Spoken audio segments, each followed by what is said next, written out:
up in church, I had met people that maybe from the outside seemed like I'm not really sure how to word it. Like, can I guess your question before you say it?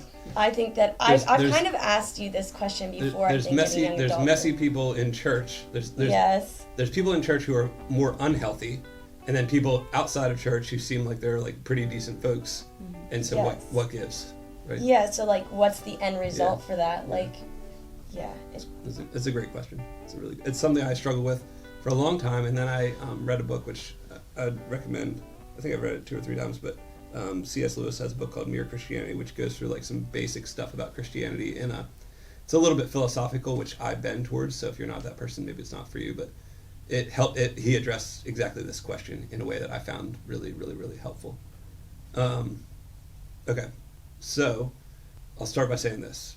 Yes, I'm the pastor of a church. I'm also a human. There are people who have more, let's say, obvious to the world, overt sin issues in church than we sometimes find outside of church. Yes, so I think that is the case. I want to let you, here's a pastor, and he says that's true. I think your intuition, your ideas about that are right. Why is that the case? I have two big responses. I'll try to keep them in kind of like 2 separate categories. The first one is that the gospel allows that to be the case. In other words, the gospel does not say you have to be XYZ good in order to, be part of a church, be saved, be welcomed by God. In fact, the gospel says precisely the opposite of that, which is God came to save actual sinners. And so sometimes I get the thing, all those people at church are all hypocritical. It's like, yeah, that's exactly right. Because every person is at some level hypocritical, but hopefully at church we're the people who are willing to admit it, we're unhealthy. We have issues. We have problems. I mean, I could go through, I obviously won't, but I could go through person by person and say, I know unhealthy things about this and unhealthy things about that and that kind of thing. And I think that's true. And Jesus did not come to save perfect people because he says himself, the doctor doesn't come to, you work in the health field. The doctor doesn't help people who are healthy, they help people who are sick, and so the church should theoretically be for sick people and to bring them to health because they need it. We need it. In addition to that, I'll just add one little caveat, kind of a corollary of that idea, which is the older I get, the more I realize everybody is not given the same kind of shake from birth, and there's a lot of research now about how much your home environment, the influence of your parents, whether they were loving or not loving or abusive or whatever, affect the kids. And so I think we tend to wish it was just all an even slate and it's well, here's all people, you know what I mean? But it's not. And so the difference between, hopefully, the people in the church and people outside of the church is that the people in the church admit their need for a savior and the people outside don't. Sometimes there's a whole line of thought here which not everybody who attends a church is in the church as God sees it. So I don't believe, that every single person who shows up and sits in my church auditorium on a given Sunday is because they do that, going to be in heaven forever. I do also think there are some people who don't ever sit in a church auditorium that could be in heaven forever. But by and large, hopefully, the people in the church are willing to admit that they need help and that they're okay with their messiness, because that's actually how we get better and get healed from that anyhow. Okay. I'll stop there for a second. Any questions about that part of things? Yeah, so the person who is messy but is genuinely a believer, you're saying they would spend the eternity in heaven, but the person who is good but is not classified as a believer would Yeah, let's get into what that does- means, right? Yeah, Because that's yeah. kind of your question. They don't need external help. So there's a way you can go about the world that looks pretty good to other people, but it can actually be like someone is loving, but they're loving because they like the attention of being noticed as somebody who's loving. Or they are, and this happens a lot if you pay attention to humans, they present outwardly a pretty healthy exterior, but inside at home or alone, there's an addiction or an unhealth or that kind of thing. And so I guess by definition, I wouldn't categorize anybody as like completely healthy.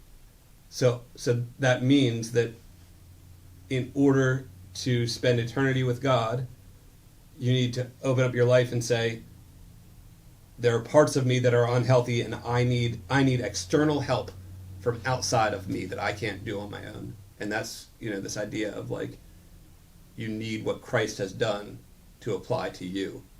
And so I think that, like I said earlier, there can be people who have seen and done that aren't connected to church. Now, that gets a little tricky because humility, right, is saying something like, it's tied to hummus, it's tied to dirt, the word dirt. It's kind of like, I am low and I need help. And so humility says I need God, but I say that if you're an actual humble person, you say I need other people too to help represent that. So the participation in church, in my mind, is kind of like, I'm not going to be a lone ranger. It's like, oh, it's me and God, we're good. But all of a sudden I don't need any other people to help me through life's journey. It's like, well, that's actually still pretty arrogant, which is why I think the church piece is key, because the church should not be just like a place to go on Sunday. It should be a community of people who are supporting each other to go through life with God as best as possible. And so there's a difference there. But my head goes on 7 rabbit trails at once, so it's a little complicated. But there can be healthy people who are not part of a church, who are in the process of saying, I need God, I need God's help.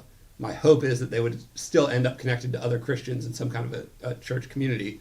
However, I think they could still, like, I don't want to be like, again, I don't want to say that only people who show up on a Sunday in church can be part of eternity, that kind of thing. I feel like what she's struggling with, and this is something I struggle with too, is like, we know people who are really genuine, they have Christ-like characteristics, but do not associate themselves with Christ. It has nothing really to do with the church. Just like average guy, girl who is genuine, nice, caring, loving. They could be like the Good Samaritan who helps somebody but not believe in God. What I think she's asking, like, I know you're going to go and say something like, God will be the one who decides who gets into heaven. That's exactly but like the question is like, do they go to heaven or not? Yeah. And the struggle is we don't want to believe that somebody that was a decent person here has to spend an eternity in hell because, I know that we all need Jesus to get to heaven, but I think that's where the question's stemming from. Yeah, I don't know if this will help you or not, Peyton. It has helped me in asking this kind of question, which is I used to have this vision. You hear the jokes or whatever about, somebody dies, they go to the pearly gates, and Peter's there, and it's like, what allows you to get in through the pearly gates? That kind of thing, And there's a lot of ways, I believe this, or look what I did, or those kinds of questions. I don't think anyone is good enough to get in those kinds of ways. The better vision I have for what the gospel actually represents is that if you know Jesus, or maybe better yet, if Jesus knows you, he will find you because the gate is closed and he'll lift you over the gate. Like, that's really helpful for me to say that, like, it requires Christ to lift us over the gate. And one of the things that means, Fern, in response to your question, is I think C.S. Lewis also talks about this, like, we have too small a vision of what actually flourishing, health, goodness, and that kind of thing looks like. And so when we see other people, we're always, by definition, comparing them against other humans that we know. And so it's like, yeah, you know this person, and they're a genuine, your words really, genuinely good, loving, caring person, but it's like, in comparison to what? You know, in comparison to the people we know of that are like unhealthy, arrogant, prideful people. But in comparison to God, like, nobody, our brains and our hearts cannot handle the amount of goodness, the amount of holiness, the amount of health, flourishing that is God. And so I think it's kind of a matter of like, what, from our perspective, what we can perceive, and then what's actually real. So, I mean, I still stick with Romans 3:23 that says, "For all have sinned and fallen short of the glory of God." And it's like, if you did one unhealthful thing, this is, I guess, a good way to think of it. If you do one single unhealthy thing in your life, the problem is if you extrapolate that into eternity, and you think of how that could infect a community that is perfectly good all the time, forever and ever, like, it's going to mess up. Like, that's the Adam and Eve apple sin story, is like that one unhealthy act infects the whole thing. And next thing you know, I mean, a couple of generations later, people are murdering brothers. Like, there's all sorts of unhealth happening. So I just want to be cautious that we don't get like a kind of a humanistic view that says, oh, well, these people are pretty good. Yeah. It's like, in comparison to what, Mm-hmm. Okay. I wanted to say one other thing. Any other questions before this is kind of like a separate, I said earlier, I had two thoughts about this. The second thought, which I'm very passionate about here in my life, and hopefully here at the church that I get to pastor, is that the church has done a poor job. So a lot of this conversation is around like what allows people to get into eternity with God, into heaven, this kind of thing. The Christian idea would be discipleship, which says that what I think the church has done in recent American church in recent past has said, we want you to be saved, but until you die, we don't really care that much about your life. Like, maybe you should be a little bit nice to people, you should show up at church, this kind of thing. But the Bible is very different than that. The Bible says, if you want to follow Jesus, you need to be all in having your whole life become as much like Christ as possible. And I'm very passionate about trying to right that ship, because I think what, like, your question shows that you notice that there doesn't even maybe seem to be like a priority to Christians to say, I want to live a life more like Jesus. The priority for Christians is, show up in church, give some money away, vote for the right person, and twiddle your thumbs, and then you'll die, and then you'll go to heaven. And that irritates me significantly, because I think that God has called us during our life now to a life of being transformed into becoming more like Christ, which means becoming more loving. And we're going to go through here at this church a sermon series on the Sermon on the Mount.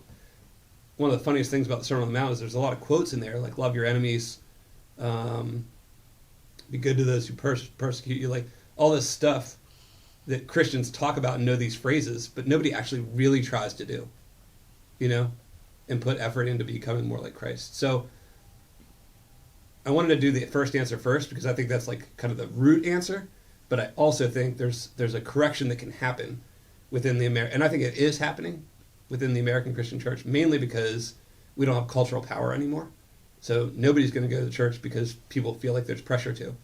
So the people who are left, hopefully, are going to take it real seriously and try to live our lives. And so I have friends here who are fostering kids, or friends who are taking time to like really significantly care for people, or we got people that are making and giving away free soup every month for like multiple years, like thousands of quarts of soup. Like, we're doing these things hopefully to be like Christ, and so I think that Christians, the church, can do that a lot better. And so I'm not sure if anything's written about this, or maybe just your opinion if you have one on it, but like you said, you need God to lift you over the gate. Yeah.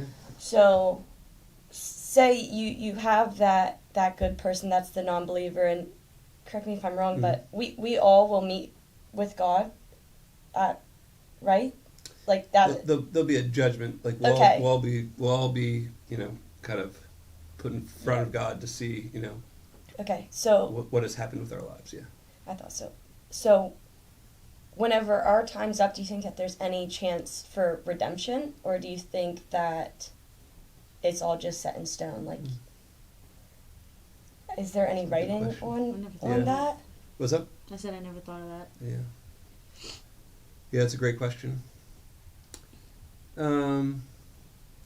There's a passage, I don't know the reference right off the top of my head, where Jesus tells a story about Lazarus and a poor man, which sort of gets at this concept a little bit, where there's a rich dude, and he goes basically to hell, and he wants to send someone back into, like, you know, the real world to tell his family, like, you know, be better, because, like, you know, otherwise you're stuck like me.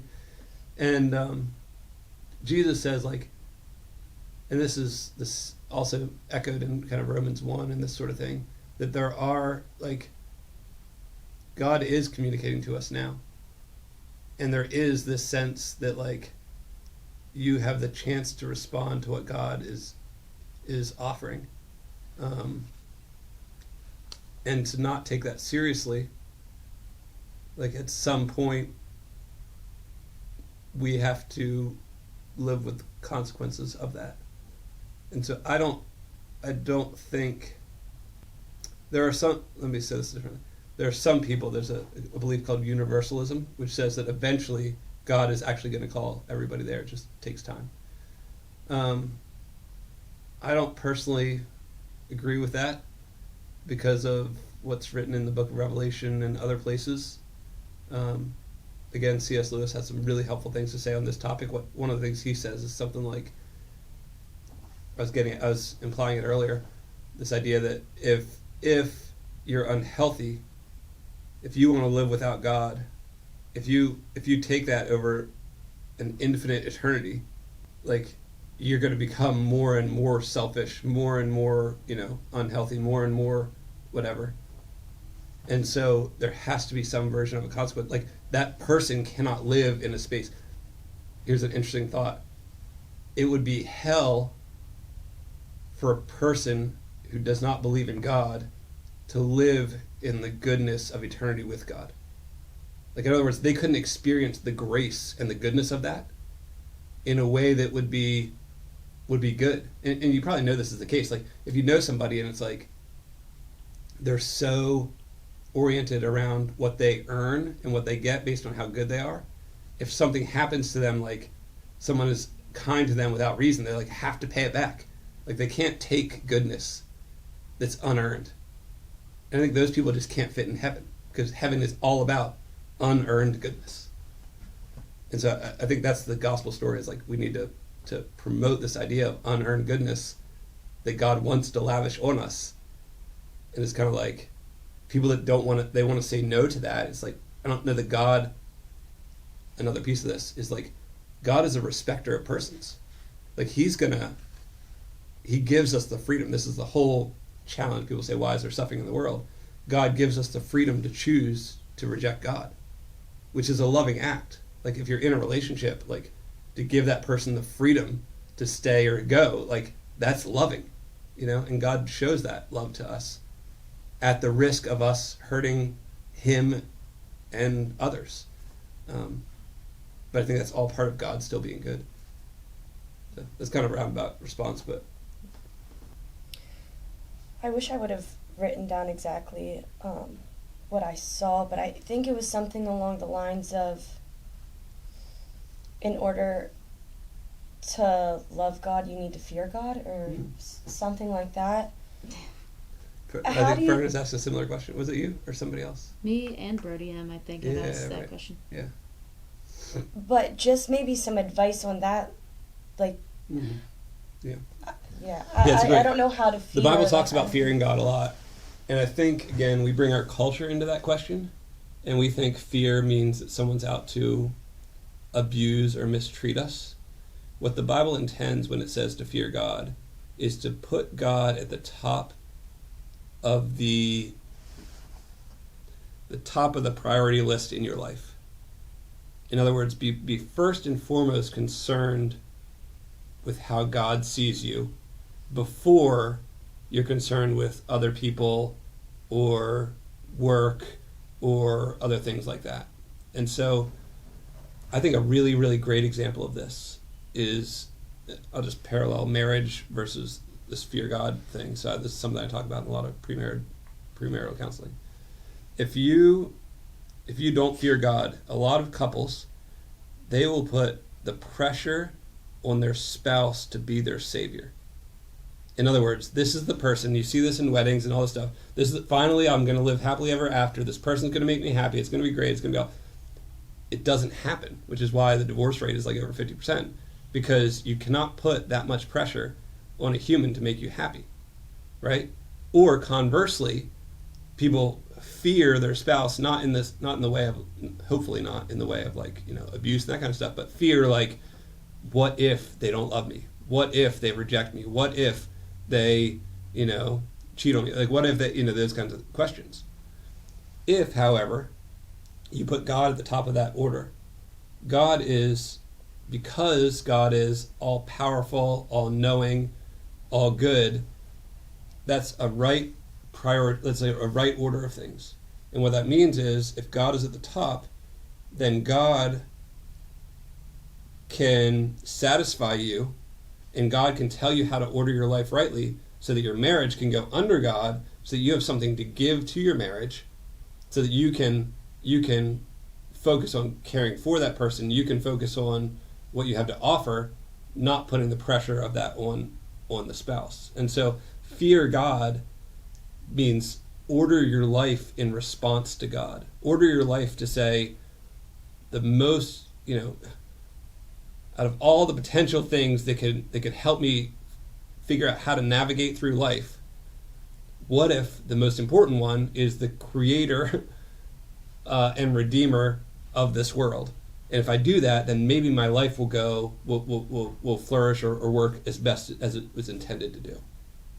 So I think it does mean like God is big and powerful, and we should be in awe of God. It's kind of like what I said earlier when we were talking about the, good people or not. It's like, if God is infinitely better than the best person we know, then we should be in awe of that infinite being. We should fear, we should be humbled, we should like bow down, we should, it should do something in us. I asked you a question similar to this, like my very first young adult group. So, God created the heavens and the earth. Why was earth not enough? Like, it feels like if he says he loves us, let me think of how to word it. Can I try? Yeah. Well, there could be two ways you're going with this. One is, like, why doesn't Earth just always really, really good, great experience for everybody? Yeah.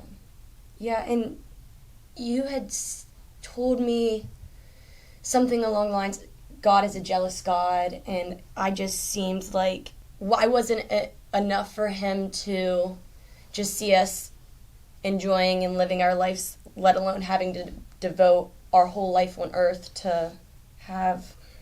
Never mind, I guess that wouldn't make any sense, because then we would just cease to exist if there were no such thing as heaven, I guess. There's a concept called like cessation or whatever. It's like this idea that like people just live life, and after they live, they're just dead, and it's like make the most of it as you can, that kind of thing. Is that what you're asking about? Like, why don't we just have that experience of life, and then there's no worry about heaven or hell afterwards? No, I can't think of how I want to word this, and I don't think I'm going to be able to, so maybe that's all I got. I have something that I would say related to earth and heaven that I don't know that it'll answer your question, but it might be helpful to you in your life, which is a lot of people, this is a big pet peeve of mine, a lot of people have a very, very, very unhealthy vision for what heaven is like. Most American people, and this relates to Dante's Inferno, different thing, clouds, fluffy, fat angels, bunch of gold, kind of boring. It's like church forever. It's like, oh goodness, you know what I mean? Like, it's got, someone's gonna, like, what is it gonna be, like a 24-hour sermon or something? This kind of thing. And we struggle because we don't picture heaven in a way that is honestly and authentically desirable. And then you add, and my wife talks about this a lot in our conversations, you add in this infinite thing, And you're like, well, how's that going to work for infinity? Because that's like, you know what I mean? Like, we struggle because we get bored after, you know, even a good thing after a while, you know, it's like, well, what's it going to do? So what I like to try to correct is that the Bible's vision for eternity is not fluffy cloud, heaven, space. It's, and if you read the end of the book of Revelation, Revelation 22, it's that Jerusalem comes down and heaven and earth join. And so it's actually, I think, a little bit like what you're talking about, which is a vision of healthy life on earth that lasts forever. And so my thoughts, and of course I don't know, and the Bible's not super specific in detail about this, but I tend to think that eternity will be a lot more like life now. I think there will be work. I think there will be fun. I think it will feel more like tangible, like real life than what we tend to think. I listen to a decent bit of country music, and they're always talking about how like they want to be on the outskirts of heaven, or they want to be in like the country part of heaven, or like get me away from the gold streets because I want to be out in the woods. Like, I think that there's a piece of that is real. Like it's a joining of what's good about earth with God's reign and rule that will actually be good and flourishing and healthy. And oh, by the way, it won't get boring because this is a quick aside story that I like to tell. I have a niece, and when she was like 4, we did this thing where I rolled her up in a blanket, and I pulled the end of the blanket, and she like unrolled. You know, you ever see a kid do that? Mm-hmm. Yeah. You can picture it.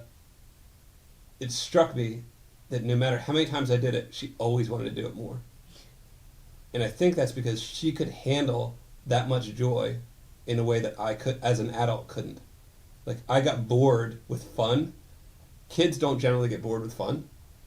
And I think heaven will be a lot more like that, where we won't get bored with fun because we'll always be safe and it'll always be good. And there's no sense of like, we won't get tired or fear that it's going to end or that kind of thing, because it always can go on forever. So I think we just need to change our perspective or perception of what that's going to look like. And I think that can help with that issue of like the desirability factor related to eternity with God. If heaven ultimately is supposed to be, you know, heaven and earth together, Mm-hmm. what is heaven right now? Like, if we would, because I mean, heaven and earth aren't. Correct. Like, Revelation didn't happen yet. Right. So what does that look like if we were to die? The Bible is now? surprisingly not like significantly detailed about that. I think when Jesus says to the thief on the cross, like, today you'll be with me in paradise. Yeah. So I think there's this idea that it's good and it's with God. Yeah. And I think ultimately it's not going to be the final eternal state. So the way I mean, maybe it's a little bit corny, it's kind of like a really, really, really awesome holding place until the, you know, the ultimate goodness comes. So, something to that effect.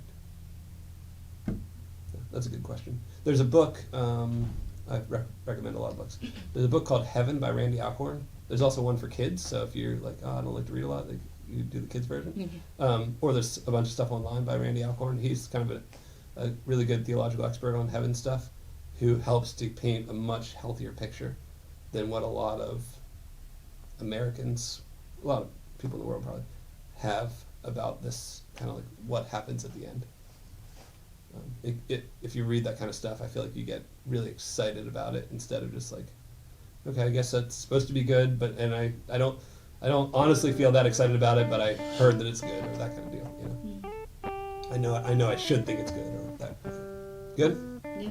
Thanks, Peyton. Appreciate your Thank questions. you guys. They're super great That's questions. fun. Yeah, Thank you guys. really fantastic.